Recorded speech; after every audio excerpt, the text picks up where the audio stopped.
Good morning, जय हिंद।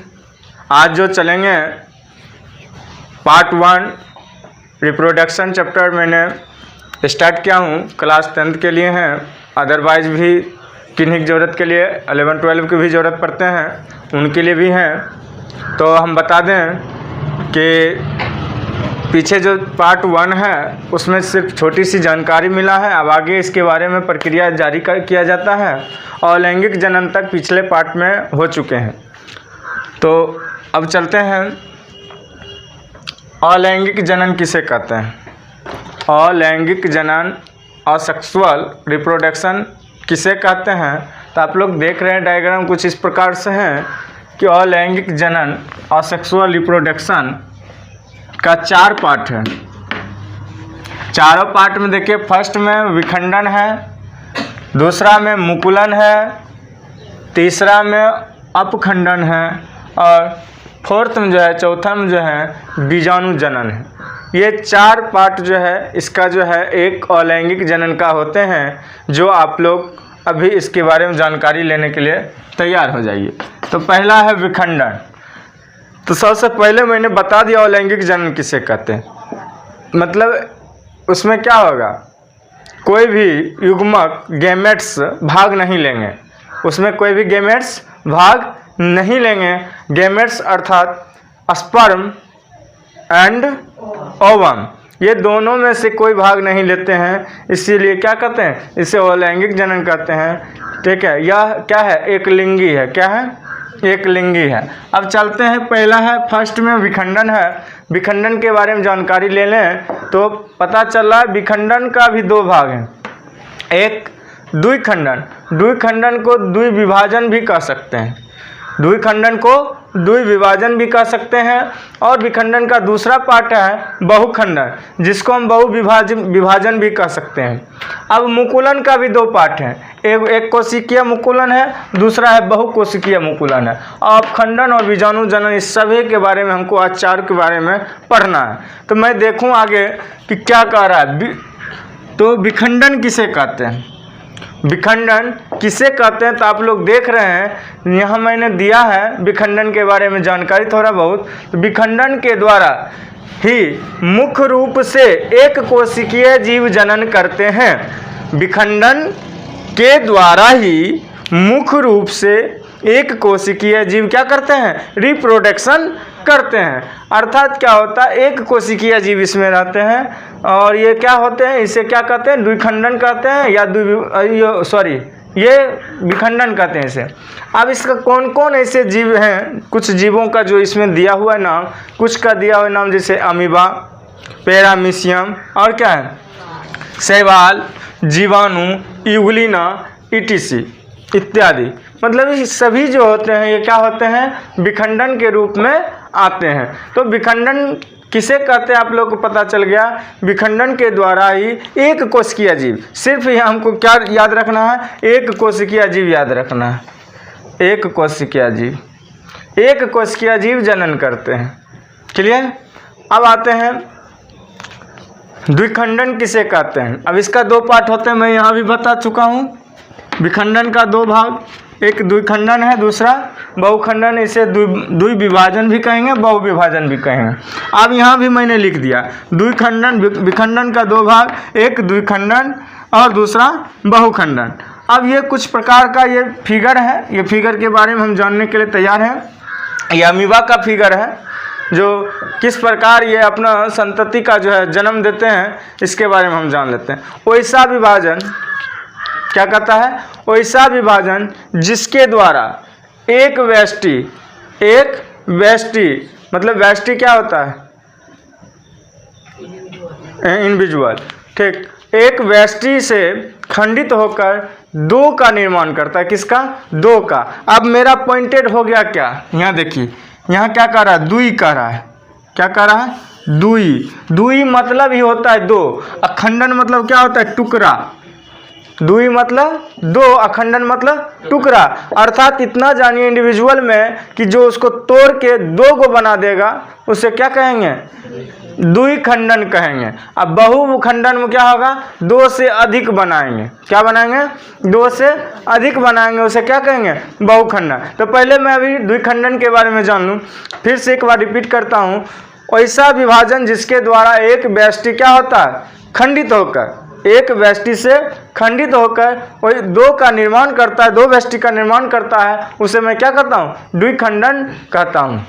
अब कहता है ये कौन सा जीव होता है? एक कोशिकीय जीव होते हैं। ये कौन सा जीव होता है? एक कोशिकीय जीव। एक कोशिकीय जीवों का नाम आप लोग देख रहे हैं। द्विखंडन में कौन कौन आता है? एक कोशिकीय जीव मैं लिख के बताता हूँ। यह जगह थोड़ा खाली करना पड़ेगा, यहाँ ले लेता हूँ फिलहाल। द्विखंडन में वैसा वैसा जीव आते हैं जैसे जीवाणु, बैक्टीरिया जिसको कहते हैं, क्या कहते हैं? बैक्टीरिया, पैरामीशियम, अमीबा, और एक होता है क्लेमाइडोमोनस। क्या नाम है? क्लेमाइडोमोनस। क्या नाम है? क्लेमाइडोमोनस, यूग्लिना, ईस्ट, इटिस, यही होंगे। तो क्या मैंने बोला? अमीबा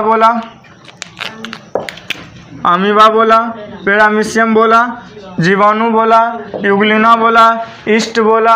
ये सभी क्या होते हैं? एक कोशिकीय होते हैं। क्या होते हैं? एक कोशिकीय होते हैं। इत्यादि और भी हो सकते हैं। ठीक है। इस विधि में क्या होता है? कौन विधि में? द्विखंडन विधि में क्या होता है? कोशिका का जो शरीर होता है किस चीज़ से बना होता है?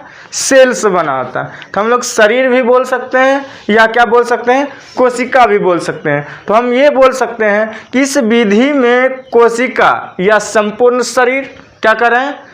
कोशिका या संपूर्ण शरीर का दो बराबर भागों में क्या होगा? बंटवारा हो जाएगा, विभाजन हो जाएगा। द्विखंडन कह रहा है तो हम क्या कहेंगे? दो भागों में क्या होता है? विभाजन हो जाएगा, कि उसी को क्या कहते हैं? द्विविभाजन कहते हैं। अर्थात क्या कहता है? सर्वप्रथम मतलब सबसे पहले, फर्स्ट एड में क्या होता है? सेल मतलब क्या? कोशिका या शरीर का दो, बॉडी ना।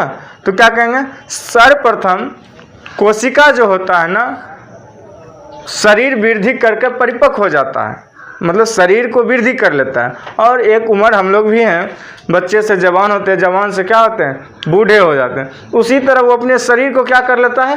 परिपक्व कर लेता है। इसके बाद उसमें क्या होता है? केंद्रक समसूत्री विभाजन या असमसूत्री विभाजन होते हैं। क्या होते हैं? असमसूत्री विभाजन होता है। उसके द्वारा क्या करता है? संतति, क्या करता है? संतति के क्या करता है? केंद्रकों में विभाजित हो जाता है। अब वो दोनों को विभाजन करके समसूत्री या असमसूत्री के द्वारा क्या करता है? केंद्रक को क्या करता है? विभाजित कर देता है। हम बताए थे ना कल, केंद्रक होते हैं डीएनए, उस पहले केंद्रक होते हैं। केंद्रक में क्या होता है? डीएनए होता है, प्रोटीन होता है। उसी को क्या करता है? वो क्या करता है? विभाजित कर देता है, तोड़ देता है। तो हम ये भी कह सकते हैं कि उसमें क्या होता है? अंत में क्या होता है? जब विभाजन होता है ना, जब विभाजन होता है उसका, किसका? विष्टियाँ का ना। जब विष्टियाँ का जब विभाजन होता है तब क्या होता है कि उसमें कोशिका द्रव, और कोशिका द्रव को साइटोप्लाज्म कहते हैं ना। कोशिका द्रव को जो है दो बराबर भागों में क्या कर देता है? बांट दिया जाता है। और इसके कारण जो है आनुवांशिक गुण उसको प्राप्त होता है। क्या होता है? आनुवांशिक गुण प्राप्त होता है जो समान रहते हैं। क्लियर? तो हम द्विखंडन के बारे में जाने हैं। तब यहाँ देखिए अमीबा का फिगर दिया हुआ है। अमीबा का फिगर किस में है? यहाँ है ना। तो देख लीजिए,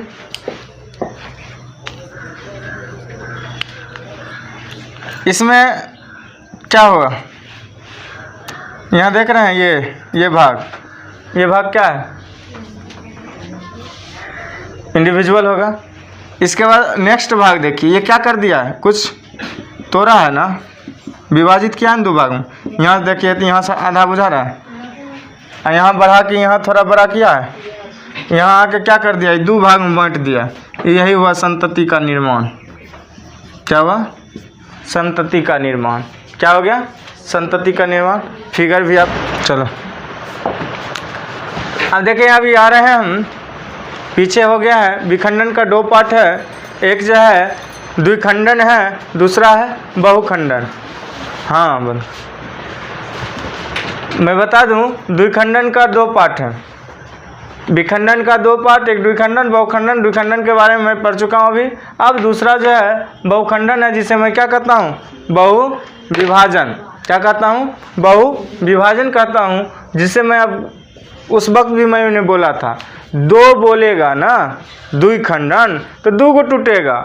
अब बहु बोलेगा ना तो बहु पुतहु बोला बहु नहीं समझिएगा। कौन समझिएगा बहु, वो समझना है। कौन समझना है, एक से दो से अधिक बहु, बहुवचन वाला बहु। ठीक है, तो क्या है बहु, इसमें क्या होगा बहु। बहु मतलब कि दो से अधिक, अखंडन मतलब टुकड़ा, मतलब कि बहुखंडन मतलब दो से अधिक, मतलब क्या अधिक। तो हम कह रहे हैं वैसा, क्या कहेंगे, वैसा विभाजन। क्या कहेंगे, वैसा विभाजन जिसके द्वारा एक व्यष्टि खंडित होकर, उसमें द्विखंडन कितना बनाता था, दो बनाता था। अब इसमें क्या बनाएंगे, खंडित होकर अनेक व्यष्टियों की उत्पत्ति करता है, निर्माण करता है, उसे मैं क्या कहता हूँ, बहुखंडन या बहु विभाजन कहता हूँ। अब चलूँ, इसमें जो है कौन सा जीव आएंगे सो देखिए, अमीबा आता है, प्लेमेडियम आता है, और कौन आता है जी, जो मलेरिया परजीवी होता है, शैवाल होता है, ये सब आते हैं। तो अब क्या कहता है कि जब प्रतिकूल परिस्थिति रहेंगे, जब प्रतिकूल परिस्थिति रहेंगे, तो परिस्थितियों में कुछ एक कोशिकीय जीव, ये सब कितने कौन जीव बना है, सब एक कोशिकीय जीव है। क्या है, एक कोशिकीय जीव है। क्या होता है एक कोशिकीय जीव, जैसे कौन, अमीबा, प्लाज्मोडियम और शैवाल, इस प्रकार के जो जीव होते हैं, ये क्या होता है कि इसके शरीर में, इसके शरीर मतलब कि इसके कोशिका जो होता है, शरीर बोलूँ या कोशिका बोलूँ सेम है, हम लोग कोशिका भी बोल सकते हैं। कहीं भी अगर कोशिका रहे तो ध्यान देना है, और कहीं शरीर रहेगा तो भी दोनों सेम सेम होंगे। ठीक है, तो क्या होता है, शरीर के चारों ओर, कोशिका के चारों ओर एक कड़ी भित्ति बनाता है। जो भित्ति यहाँ देखिए, ये कड़ी भित्ति होता है। ठीक, अब भित्ति का नाम मैं दूंगा, अभी थोड़ा फिगर 2 मिनट में देख लूँगा। तो क्या कर रहा है, कड़ी भित्ति का निर्माण करता है, जिसे मैं पुटी कहता हूँ। क्या कहता हूँ, पुटी कहता हूँ। क्या कहता हूँ, पुटी या शिष्ट कहता हूँ। क्या कहता हूँ, पुटी या शिष्ट, पुटी या शिष्ट। क्या कहता हूँ, पुटी या शिष्ट। अब देखो पुटी कहाँ पर है, ये सब पुटी हैं, लेकिन सबका अलग अलग है। अब देखिए, ये है बाह्य भित्ति, ये बाहरी भित्ति है। हाँ, ये बाहरी है, ये मध्य हुआ। क्या हो गया, ये मध्य हुआ। ये क्या हो गया, अंत हो गया। ये क्या हो गया, अंत हो गया। अब जो है चलते हैं, ठीक है, अंतक पुटी भित्ति हुआ। अब जो है ये दोनों जो हो गए, इसमें देखिए दो प्रकार के हैं। देख, एक यहाँ सादा वाला है और एक कौन है, रंगीन वाला। ये दो प्रकार के, ये कितना प्रकार के, दो प्रकार के। इसको क्या कहेंगे हम लोग, संतति केंद्रक कहेंगे। क्या कहेंगे, संतति केंद्रक। इसी से संतति का निर्माण होता है। क्या होता है, इसी से संतति का निर्माण होता है। इसे क्या कहेंगे, संतति केंद्रक, केंद्रक। अब देखो, ये मैंने क्या कहा, बाह्य, क्या कहा, बाह्य पुटी भित्ति। क्या कहेंगे, पुटी भित्ति। अब देखो ये कौन है, अंतः पुटी भित्ति। और सॉरी, ये मध्य था, ये बीच में है, ये मध्य हुआ, मध्य पुटी भित्ति इसको कहिएगा। और ये कौन है, अंतः कहोगे। क्या कहोगे, अंतः पुटी भित्ति। इसको डायरेक्ट पुटी कहो। क्या कहोगे, पुटी या शिष्ट। क्या कहोगे, शिष्ट। क्लियर। अब देखिए ये क्या हो गया, ये दोनों मिलकर संतति केंद्रक हो गया। क्या हो गया, संतति केंद्रक। और ये किसका फिगर है, सो आपको बताना नहीं पड़ेगा हमको। किसका फिगर है, अमीबा का फिगर है। किसका फिगर है, अमीबा का है। अमीबा में द्विविभाजन लिखो या द्विखंडन लिखो। हो गया। अब चलता हूँ, मैं क्या बोला था, ये किसका निर्माण करता है, दोनों मिलकर शिष्ट का निर्माण करता है। कौन, फिर से मैं दोहरा दूं, जब इस सब जितने भी जीव हैं ना, इसके शरीर का क्या होता है, चारों ओर एक करी भित्ति का होता है। क्या होता है? भित्ति निर्माण होता है। क्या होता है? भित्ति निर्माण होता है। उसे मैं क्या कहता हूँ, देख लीजिए स्पष्ट लिखा हुआ है, भित्ति कहता हूँ। क्या कहता हूँ? भित्ति कहता हूँ। इसे क्या कहूँगा? ठीक, पुटी कहूँगा। ये जो भित्ति, जो करी भित्ति जो होता है, उसे मैं क्या कहूँगा? पुटी कहूँगा या शिष्ट कहूँगा। क्लियर? अब मैं चलूँ आगे। कोशिका के भीतर मौजूद, कोशिका के भीतर कौन सी मौजूद है? केंद्रक। कोशिका के अंदर क्या रहता है? केंद्रक। अब क्या होता है, जब केंद्रक रहता है कोशिका के भीतर जो होता है, बार बार जो होता है क्या, विभाजित हो जाता है। क्या होता है? टुकड़ी होने लगता है। देखो यहाँ का फिगर में कुछ दिख रहा है, यहाँ लगता है बाउंडेशन में ना, यहाँ देखो बिखरा हुआ लग रहा है, इससे भी ज़्यादा बड़ा बिखर गया यहाँ आके। और उसके बाद क्या हुआ, ये पौधा की तरह बन गया है। इसको आप जो है क्या कीजिएगा, पौधा की तरह बना दीजिए। एक यहाँ ऐसे कर दीजिए, ऐसे, फिर जो है ऐसे कर दीजिए, फिर ऐसे कर दीजिए। पत्ता का नहीं टहनी होता है फूल और पत्ता का, बस वही टाइप को बना दीजिए, कोई दिक्कत नहीं होगा, कोई गलत फिगर नहीं बनेगा। क्लियर? अब चलता हूँ। ये क्या होता है, कोशिका के भीतर जो केंद्रक मौजूद होता है, बार बार विभाजित होता है। क्या होता है? देख रहे हैं, बार बार विभाजित हो रहा है ना। क्या हो रहा है? बार बार विभाजित होने के कारण क्या होता है, ये फैलते जाता है। क्या होता है? आगे बढ़ते जाता है। जब कोई भी चीज़ है, कोई भी वस्तु है, उसको तोड़ोगे, जितना तोड़ोगे वो क्या होगा, एक से अधिक, मतलब वो वजन वही हो सकता है, लेकिन संख्या क्या होगा उसका, बढ़ते जाएंगे। क्लियर? तो संतति केंद्रकों का निर्माण करता है। क्या करता है? ये संतति केंद्रक का निर्माण कर, इससे टूटा तो क्या हो गया, यहाँ आके क्या बन गया, संतति केंद्रक बन गया। क्या बन गया? संतति केंद्रक। अब कह रहा इसके बाद जब ये क्रिया हो जाएंगी, फर्स्ट क्रिया, जो दूसरा क्रिया संतति केंद्रक हो गया, तीसरा क्रिया में क्या हो रहा है सो सुनो। इसके बाद इन केंद्रकों के चारों ओर क्या हो जाता है जी, कोशिका द्रव का आवरण बन जाता है। क्या बन जाता है? कोशिका द्रव का आवरण। कोशिका द्रव किसको कहते हैं? साइटोप्लाज्म। ठीक है, साइटोप्लाज्म का क्या होता है, आवरण बन जाता है। और इस प्रकार की पुटी के अंदर कई संतति कोशिकाओं की उत्पत्ति होना शुरू हो जाता है। एक नहीं, अब दो नहीं, अधिक, क्योंकि बहुखंडन है। द्विखंडन तो नहीं है, दो ही रहेगा। ये बहुखंडन है, बहुत होगा, 1 2 2 के 4 4 के 5 5 के 6, मतलब कि अधिक हो सकता है। ठीक है, अगर जो कहा जाए, चलते हैं आगे बढ़ते हैं। इस यहाँ के देखे बहुत का निर्माण हो गया है। अब आगे बढ़ते हैं। इसके नेक्स्ट जो होता है अनुजात, जिसको कहते हैं, जो बच्चा पैदा हुआ उसके बारे में जानता हूँ। इसका जो तैयार हुआ है उसको क्या कहते हैं सो सुनो। अनुकूल परिस्थितियों में क्या कर रहा है, वो था प्रतिकूल परिस्थितियों में ना। अब मैं बोल रहा हूँ अनुकूल परिस्थितियों में के आगमन पर पुटी फट जाता है। क्या होता है, यहाँ से फुट, अब यही फोटो है, इसमें पूरा फैल गया है, बहुत बन गया खंडित होके पुटी ना। अब क्या होता है, यहाँ फट गया है, कौन, अमीबा। अब जब कोई चीज़ फट जाता है, आपका शरीर फट जाता है, तो कुछ न कुछ निकल जाता है। मांस निकल जाता है, ब्लड निकल जाता है। मांस तो जरूर निकलता है, बड़ा सा फट जाता है तो क्या निकलता है, मांस निकल जाता है। तो उसी तरह से ये क्या होता है, ये जब फटता है ना तो क्या हो गया, निकल गया। कौन चीज़, जिसको हम उसको अनुजात कहते हैं। अब आगे बोल देता हूँ आपको। जो संतति कोशिका बाहर निकलकर विकसित हो जाती है ना, तो वो अनुजात जीवों का जन्म देता है। किसका जीवों का जन्म देता है, अनुजात जीवों का क्या कर देता है, जन्म देता है। और वो क्या होता है, स्वतंत्र रूप से अपना जीवन क्या करता है, जीना शुरू कर देता है। तो अनुजात किसे कहते हैं, क्वेश्चन रह गया, क्या होगा, विखंडन विधियों से उत्पन्न, क्या कहेंगे, वंशजों को क्या कहते हैं, अनुजात कहते हैं। क्या कहें, अनुजात कहते हैं। फिर से समझ लीजिए, अनुजात क्वेश्चन रहेगा आपका, अनुजात किसे कहते हैं, तो आप कह सकते हैं विखंडन विधि से। क्या कहेंगे, विखंडन विधि से। या लंबा प्रोसेस में दीजिएगा तो कहिएगा वे बेस्टियाँ जो बार बार टूट जाता है ना, केंद्रक, ऐसा केंद्रक जो बार बार विभाजित हो जाता है, जिसके कारण वो अनेक किसका निर्माण करता है, केंद्रकों का निर्माण करता है, उसी को मैं क्या कहूँगा, वो जब फट जाता है तो उसका जन्म जो होता है, जिसका जन्म होता है, वो उसी को मैं क्या कहता हूँ, अनुजात कहता हूँ। तो इसको हम इस तरह शॉर्ट में बोलेंगे तो कहेंगे विखंडन की विधियों के द्वारा या विखंडन विधि से उत्पन्न वंशजों को अनुजात कहते हैं। एक शब्द बोल के क्लियर कर दीजिए।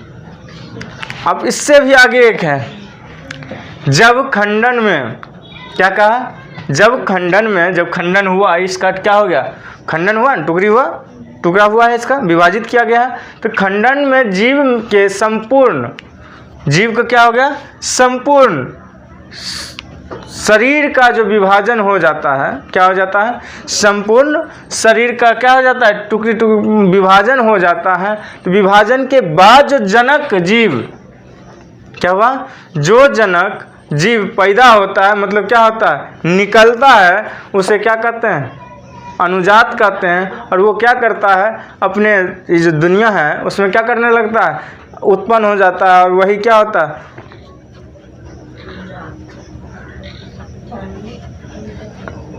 स्वतंत्र रूप से जीना प्रारंभ करता है। लेकिन एक बात यह है, जब ये फट जाता है तो मर जाता है। क्या हो जाता है, मर जाता है, बिल्कुल क्या होता है, गायब हो जाता है, क्योंकि ये फट गया ना। तो फट जाने के बाद क्या हो गया, ये गायब हो गया। तो इसको हम क्या कहेंगे, ये गायब हो गया, नष्ट हो गया। ये इसका कौन जन्म ले लिया, इसका बेटा पोता, क्या कहेंगे इसको, बेटा पोता। इसका नाम क्या है, अनुजात। क्या नाम है, अनुजात। यहाँ तक हम आप लोग क्लियर किए बहुविखंडन। फिर आगे